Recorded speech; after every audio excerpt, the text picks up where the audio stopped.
વડોદરા સ્થિત લોક વિજ્ઞાન કેન્દ્ર અને વડોદરાના અભિનવ શારદા ટ્રસ્ટ દ્વારા વિશ્વ ચકલી દિવસની ઉજવણી અંતર્ગત શાળાના વિદ્યાર્થીઓ થકી ચકલીઓ બચાવવા માટે જાગૃતતા લાવવા માટે પદયાત્રા યોજવામાં આવી તેમજ માનવ વસવાટમાં ચકલીનું મહત્વ ઉપર પર્યાવરણ તજજ્ઞ ડૉક્ટર જીતેન્દ્ર ગૌડીનું બે વક્તવ્ય યોજવામાં આવ્યા ત્યારબાદ 100થી વધુ ચકલીના માળાનું નિઃશુલ્ક વિતરણ કરવામાં આવ્યું। ગુજકોસ્ટ સંચાલિત વડોદરાના પ્રાદેશિક લોક વિજ્ઞાન કેન્દ્ર દ્વારા વિશ્વ ચકલી દિવસ નિમિત્તે લોકોમાં વિલુપ્ત થઈ રહેલી ચકલીનું સંરક્ષણ કરવાની જાગૃતતા માટે સીકે પ્રજાપતિ વિદ્યાલયના બાળકોને સાથે રાખીને પદયાત્રા યોજી હતી। લોક વિજ્ઞાન કેન્દ્ર ખાતે પર્યાવરણ તજજ્ઞ ડૉક્ટર જીતેન્દ્ર ગૌડી દ્વારા માનવ વસવાટમાં ચકલીનું મહત્વ વિષય પર માહિતી સભર વ્યાખ્યાન આપવામાં આવ્યું। ત્યારબાદ વિશ્વ ચકલી દિવસ નિમિત્તે 100થી વધુ ચકલીના માળાઓ વિદ્યાર્થીઓને આપવામાં આવ્યા તેમજ ચકલીઓ માટે ઘરમાં વસવાટ ઊભું કરવાનો સંકલ્પ લેવામાં આવ્યો હતો। આજે 20 માર્ચ એટલે કે વિશ્વ ચકલી દિવસ। આજે આ દિવસ આપણે જે સામાન્ય રીતે જોવા મળતી ઘરોમાં બહુ જ કોમનલી જોવા મળતી ચકલી માટે આપણે ઉજવીએ છીએ। આ દિવસ કેમ ઉજવવાની જરૂર પડી? ખાસ તો એટલે કે જે આપણે ગણતરી કરીએ જો ચકલીની તો આપણને ખબર પડી કે ચકલીની સંખ્યા બહુ જ ઓછી થઈ રહી છે। ધીરે સંખ્યા એટલી ઘટી ગઈ કે હવે જે આપણે રોજ આંગણામાં દેખાતી ચકલી હવે જોવી દુર્લભ થઈ ગઈ છે। તો આજની પેઢીમાં આ વસ્તુ માટે એમને જાગૃતિ આવે એ માટે થઈને આપણે વિશ્વ ચકલી દિવસ ઉજવીએ છીએ। આપણા ઘરોમાં હવે કબૂતરને એન્ટ્રી ના થાય એના માટે આપણે નેટ લગાવી દીધી છે।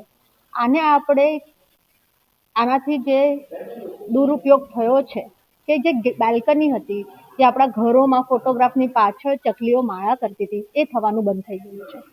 એટલું જ નહીં, એના જે હેબિટેટ છે એટલે કે શ્રબ્સ એટલે કે નાના ઝાડ જે ચકલીને ખૂબ જ ગમે અને જરૂરી છે એના વસાહત માટે, એમાં પણ આપણે ડિગ્રેડેશન કરી દીધું છે। કારણ કે અર્બનાઇઝેશન એટલું બધું થઈ ગયું છે કે આવા નાના શ્રબ્સ આપણને જોવા જ નથી મળતા, માટે ચકલીની સંખ્યા ધીરે ને ધીરે ઓછી થતી જાય છે।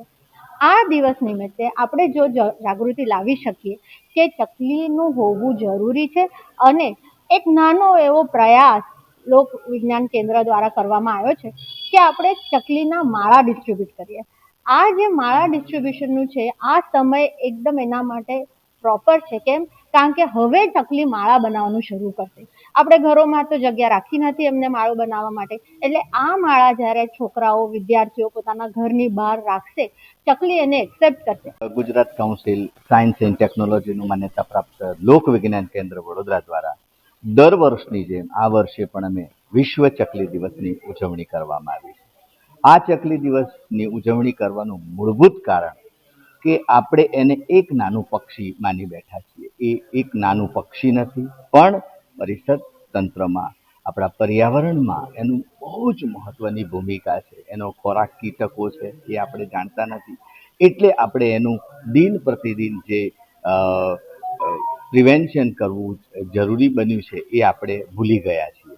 તો આપણે આ પર્યાવરણ પરિસર તંત્રમાં ચકલીને બચાવવા માટે મેક્સિમમ આપણે મોબાઈલ રેડિયેશનથી એને દૂર રાખીએ, બની શકે એટલું ઘરમાં માળો બનાવી શકે એવી વ્યવસ્થા રાખીએ, એને ચણની વ્યવસ્થા રાખીએ, એને પાણીની વ્યવસ્થા રાખીએ। આવા વિકલ્પો સાથે આજે CH વિદ્યાલય વડોદરાની વિદ્યાર્થીઓ સાથે અમે એક નાનકડી રેલીનું પણ આયોજન કર્યું। સાથે સાથે ડૉક્ટર જીતેન્દ્ર ગૌડી દ્વારા માનવ વસવાટમાં ચકલીનું મહત્વ વિશે અમે એક માનનીય વ્યાખ્યાનનું આયોજન પણ કરવામાં આવ્યું હતું। સૌનો ખૂબ ખૂબ આભાર। Thank you.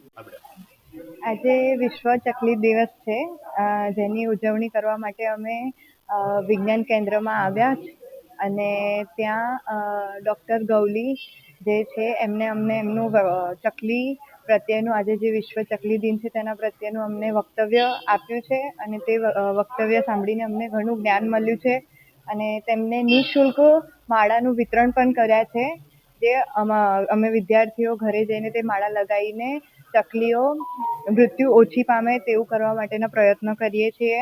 અને CH વિદ્યાલયમાંથી અમે રેલી કાઢીને અહીંયા આવ્યા છીએ અને સરે અમને ઘણું સારી રીતે વક્તવ્ય આપ્યું, જેના દ્વારા અમને ઘણું સારું જ્ઞાન મળ્યું કે પશુ પક્ષીઓને મૃત્યુ આપવું નહીં, તેને બચાવવા માટે પાણી ને અન્ન આપવું, તે જ્ઞાન તેમણે અમને આપ્યું.